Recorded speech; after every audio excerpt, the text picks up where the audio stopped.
Well, we're talking today to the best-selling author, Jacques Pauw. Best-selling author, but actually, Jacques, our paths never quite crossed. Almost did, though, at the SABC. I left just before you arrived. I did work, though, with a guy called Charles Pauw. Is it any relation? Yeah, he's a second cousin. In fact, I had dinner with him about 2 weeks ago. Okay, sorry about that. I seem to just lose you for a minute, but we're back again, so they're all good.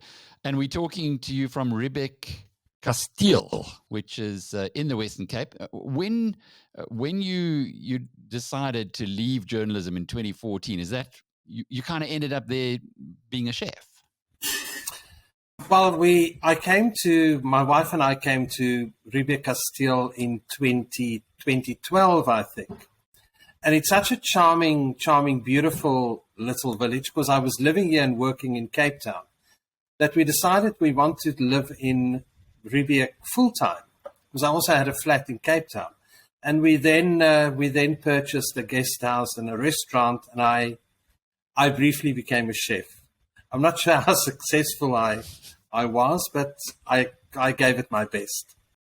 Well, we thought, and I think many people thought, that you'd go off into the sunset, enjoy your retirement. But my goodness, just before the ANC elective conference in 2017, out comes The President Keepers, which is deservedly the best-selling book ever published in South Africa or written in South Africa.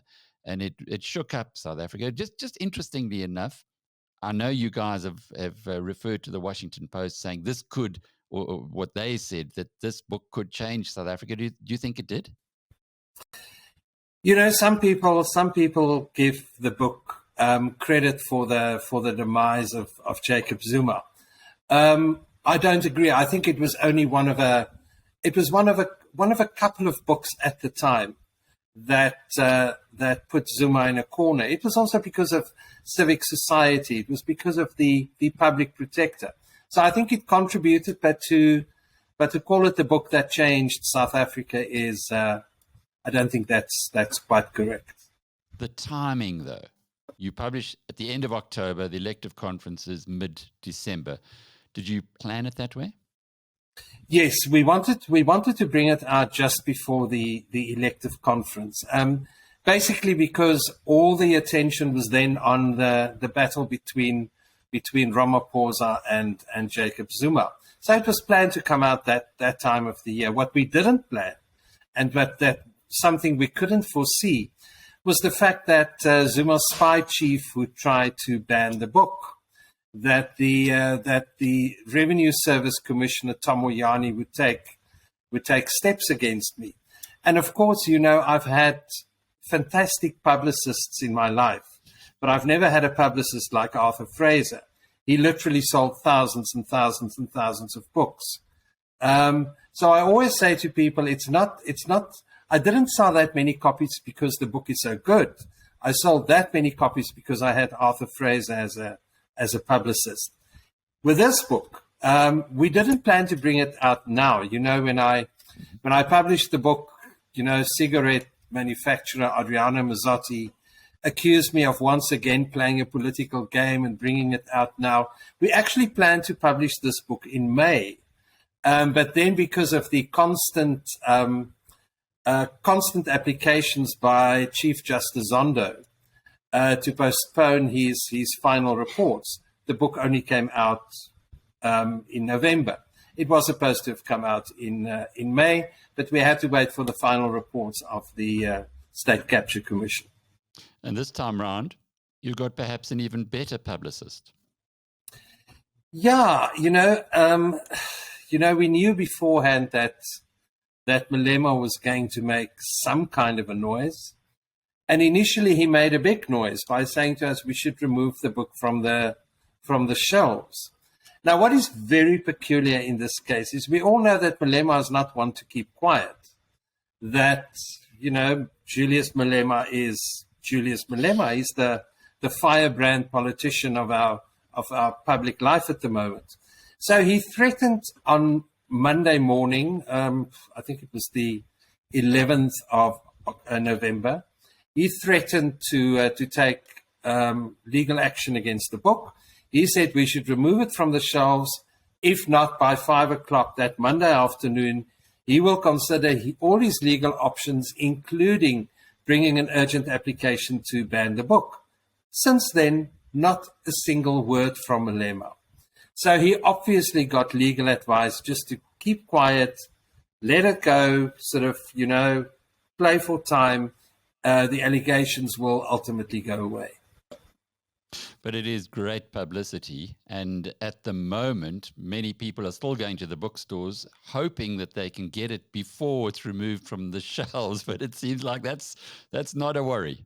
Well, I have a brilliant team of lawyers. And we've been ready for Malema, and we've been ready for Adriano Mazzotti. There is just absolutely no way he can now remove the book from the shelves. There's a legal principle in publishing called the horse is bolted. Well, in this case, the horse is not only bolted, it's already completed the race. So there is no way that Malema can bring a court application now.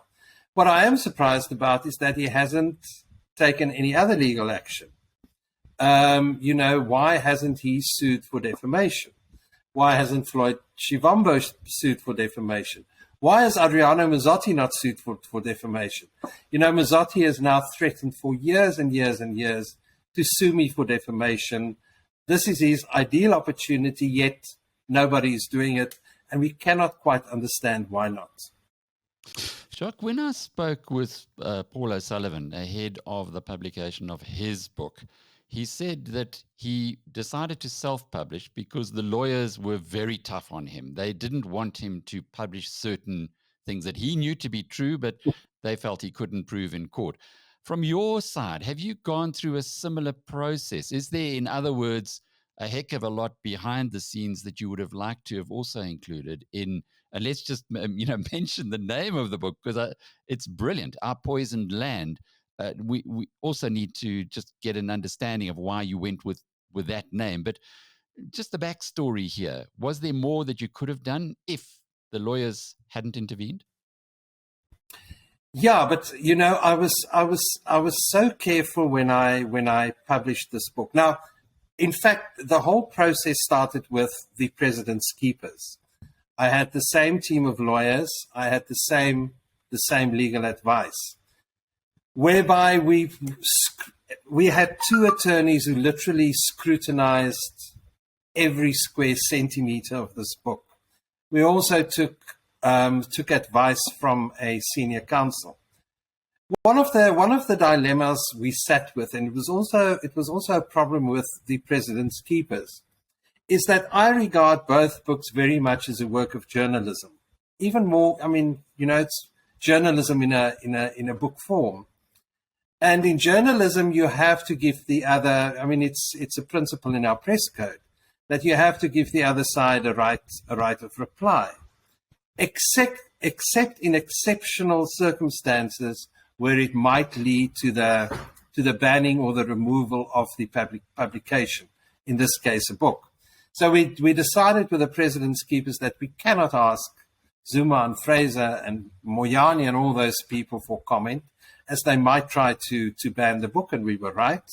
And in this case, we also decided we're not going to Malema and Mazzotti, and also people like Becky Kele.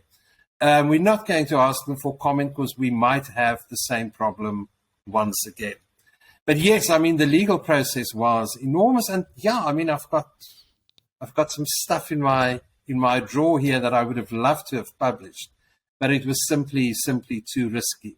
With every paragraph, the lawyers asked me, and we had so many consultations, is can we substantiate or prove this in a court of law? And that was basically my guide from which I worked. Willem de Klerk, is he still your lawyer? Yes. Brilliant. He just is absolutely out of the top drawer, and I'm sure once you get that support, it does make things, I guess, a bit more relaxed from your side. But You know, Jacques, I was a longtime colleague and a good friend of Barry Sargent, who's probably the closest to you of anybody else that I know. The late Barry Sargent. Hmm. The work you do took an awful amount of.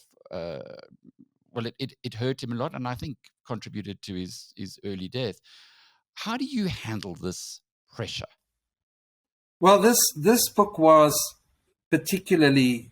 Well, President's Keepers was already difficult enough. Now, to publish a current affairs book is especially difficult because when the book appears, you want to be current. But there's sort of like a 6 weeks to 2 month gap between the last word you write and when the book appears. And with our current political situation that's changing every day, every hour, every week, it was so difficult to keep it current. You know, I grappled, for example, because there's a lot in the book about Bheki Cele. And I never knew whether Bheki Cele was going to survive or not. If he had been dismissed by Ramaphosa, as he should have been, it would have had a big influence on my book. Also, the fact that Judge Zondo kept postponing his final report. You know, so some of the stuff I wrote earlier, I simply had to abandon. I think in the end, we threw out about 6 chapters, and I had to rewrite certain chapters to make it current. But it's a big challenge. I don't know whether I want to write a book like this again. And in fact, I didn't plan to write this book. You know, I was writing another book which I might finish in future. But then, you know, when I started talking to people about what is going on in law enforcement, why can't we get a grip on organized crime? Why can't we prosecute the state looters? What's going on? I realized how devastated law enforcement is. I realized that very little had changed since Richard Madluli was the head of crime intelligence during the Zuma years. That Godfrey Labia had been a great disappointment as the head of the Hawks, and he was brought back as the man who was bad news for organized crime. He hasn't been bad news for organized crime. There's more organized crime now than ever before. And it's when I started realizing this that I thought, can I write a book which makes it understandable to the ordinary person out there? Because it's very easy to write a very bland and a very boring book, which I really tried to prevent. But it was very difficult to write a current affairs book. Things are still changing all the time. But what about that pressure on you as a human being when you go to bed at night and you think about all these lowlives that you're exposing? You know, you should ask my wife about this, because she says every time I write a book, she says, this is definitely the last one. I'm not going to live through it again. And when I started writing this book, she said to me, you're not going to write it. I can't live with you.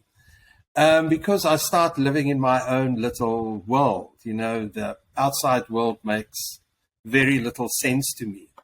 Fortunately, I don't sleep very well. You know, so I get up at 4 or 5 o'clock in the morning. And what else can you do at 5 o'clock in the morning but to write a book? But yeah, I mean, through the years, I'm sure it's taken its toll. Is that your process? Wake up early in the morning, set yourself a target on the day of how many words to write? Well, you know, I'm not a particularly gifted writer. You know, first of all, English is my second language. So for me to write well takes time, and I usually have to rewrite again. I'm not one of those authors that can sit and just sort of beautiful words flow from their pens. So the first challenge is how do you make current affairs interesting? How do you make a story about the police interesting? It might be horrifying, but how do you make it interesting? You know, we are bombarded sort of day by day, week by week, about stories about how bad the police is. So for me to say the police is bad is not new. It's not news. So I had to try and craft it in such a manner that he told the story and that it would make sense to the ordinary person. But that's what I do. I get up very early in the morning. I can't write at night. I get up very early in the morning, and I try in the end to write 300 to 500 proper words. I don't believe in writing 1,500 words a day. It just doesn't work for me. And then you stop 300 to 500 words, no matter how long it takes you, or if it And then I would do research in the afternoons and sort of late evening and whatever. But the actual writing is early morning. It can also sometimes be a beautiful experience. You make yourself a good cup of coffee and you sit there and suddenly you've crafted a beautiful paragraph, or you've crafted something really well. And so it's also very satisfying. But it's hard. It's not as glamorous as people think it is. Is this your best work? Our Poison Plan? No, my best work has always been, in 2012, I wrote a book called Rat Roads. Now, when I was a far younger journalist, I experienced, or I witnessed the genocide in Rwanda in 1994. And I did several television documentaries about the genocide and the aftermath of the genocide. And then in beginning of 2012, I met a man who was a soldier for Paul Kagame in the Rwandese civil war, in the genocide. And he then escaped the war and he walked to South Africa from Rwanda. And he came to Hillbrow and he became a street child and he did sort of like odd little jobs until he finally enlisted for a law degree at the University of Pretoria, finally qualified with a master's degree in international law, and he's got his own law practice today. So in 2012, I published a book called Rat Roads about the journey of Kennedy Gihana, my Rwandan friend. And I've always thought of that as being my best work. But you know what is ironic? It's also the book I've written that has sold the least. Well, simply because people are not that interested in African affairs. But that's until now, until now that we can tell our community that it's out there and it's your best work. Well, let's hope. It reminds me, there was a similar book that Johnny Steinberg wrote called A Man of Good Hope. About a Somalian. Yes, Somalian, yeah. So similar thing. So I know what I'm going to be reading next. But going back to this line of work, what drew you to it? It's not everybody who's made to be a journalist, and certainly even fewer who are made to be investigative journalists. You've got the backbone, you've got the courage to do things where the rewards are relative to the risks that are taken very low. Well, I think it's basically that injustices really make me angry as a human being. And investigative journalism is usually about an injustice. It's about fraud, it's about corruption, it's about an injustice, and very often, especially in this country, an injustice against the poor. If you think about, there's a section in my book that deals with PRASA, with the passenger rail agency in South Africa, and how the Hawks, number one, messed up the case, and number two, how the looters of PRASA are living high lives. Absolutely nothing has happened to them. I was very much driven then, because when I wrote this book, I decided I had to take one state-owned company and explore that. I couldn't take Eskom and Denel and Transnet and I had to choose one, and I chose PRASA because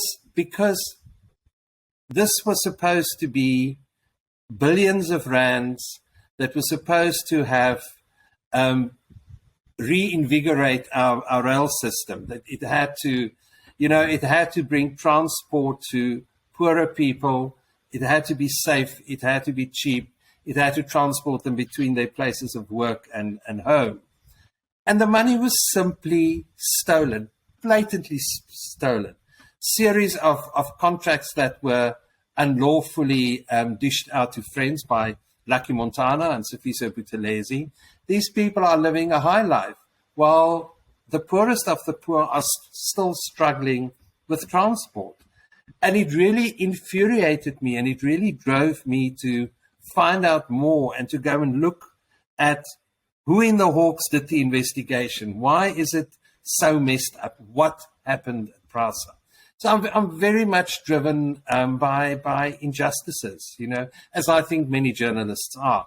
And journalists should be driven by injustices. But does it frustrate you that despite this being exposed, despite the president's keepers and now our poisoned land, and the evidence is so stark, that sometimes things don't really seem to be changing much? Many of the guys that you mentioned in the big book, not your first book, but in the president's keepers, are still also 5 years on living the high life, despite a new president who said he would be putting them away. Absolutely. I mean, the betrayal by Cyril Ramaphosa is incredible. I was one of those when he was elected as ANC president in December 2017. I really thought there was going to be, or I thought there's a good chance that there was going to be a new dawn. And he did very well in the first year of his presidency. When he got rid of people like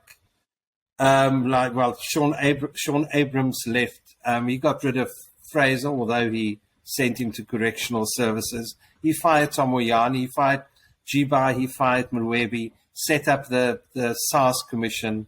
The Zondo Commission was about to start hearing its evidence. He did very well in the first year of his presidency. And then ultimately, he put the welfare of the party before the welfare of the people. And that's when things started going wrong. I mean, the fact that he kept Bheki Cele as his Minister of Police, and only for one reason, because Bheki Cele is his main support in KwaZulu-Natal, and is very important to him in KwaZulu-Natal. We have a police minister that completely failed as the Commissioner of Police and was in fact fired by Jacob Zuma in 2012. He's now the Minister of Police. He has no moral authority to be the Minister of Police, but Cyril Ramaphosa keeps him. The same with Gwedi Montage, who's the chairperson of the ANC. He is still our Minister of Energy, and several others. And that is where Ramaphosa has so terribly failed us. Yeah, and it's utterly frustrating to think that Arthur Fraser is still walking around as a free man. No other civil servant in this country has been investigated more times than Arthur Fraser. There was an investigation within the SSA against him. The Inspector General of Intelligence investigated him. The Mufamadi panel investigated him, and the State Capture Commission investigated him. And they all came to the same conclusion, that this man has to answer to a host of allegations concerning corruption, fraud, and money wastage. And he's walking around, all of them. If I think about the looters of PRASA, if I think about a man like Maxwell Mashaba, the businessman, who scored hundreds of millions of rand out of PRASA. He is so arrogant that for example, he purchased a 5-star lodge in the Limpopo province, an award-winning 5-star lodge, and he named it after himself, AM Lodge, his initials. An AM, you now have an AM Boutique Hotel in Pretoria. There's an AM Lodge in KwaZulu-Natal. The pure arrogance of these people, because nothing has happened to them.